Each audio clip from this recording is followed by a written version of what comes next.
ATC Rawalpindi ने 26 नवंबर एहतजाज पर दर्ज मुकदमे में फर्द जुर्म की कार्रवाई को चैलेंज करने की अलीमा खान की दरखास्त खारिज कर दी है। अदालत ने गुज़िश्ता समात पर ताख़ीर से अदालत पहुंचने पर तमाम अदालती अहकामात वापस ले लिए। अदालत ने गुज़िश्ता समात पर अलीमा खान की ज़मानती मचल के ज़ब्त तौहीन अदालत का नोटिस जारी किया था। एटीसी रावलपिंडी ने 26 नवंबर एहतजाज पर दर्ज मुकदमे में फर्द जुर्म की कार्रवाई को चैलेंज करने की अलीमा खान की दरखास्त खारिज कर दी है। अदालत ने गुज़िश्ता समात पर ताख़ीर से अदालत पहुंचने पर तमाम अदालती अहकामात वापस ले लिए।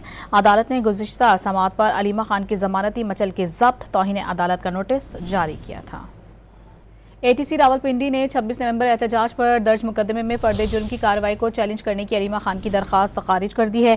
अदालत ने गुज़िश्ता समात पर ताख़ीर से अदालत पहुंचने पर तमाम अदालती अहकामात वापस ले लिए।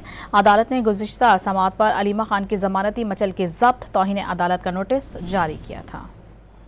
एटीसी रावलपिंडी ने 26 नवंबर एहतजाज पर दर्ज मुकदमे में फर्द जुर्म की कार्रवाई को चैलेंज करने की अलीमा खान की दरखास्त खारिज कर दी है।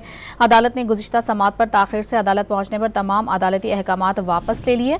अदालत ने गुज़िश्ता समात पर अलीमा खान की ज़मानती मचल के ज़ब्त तौहीन अदालत का नोटिस जारी किया था।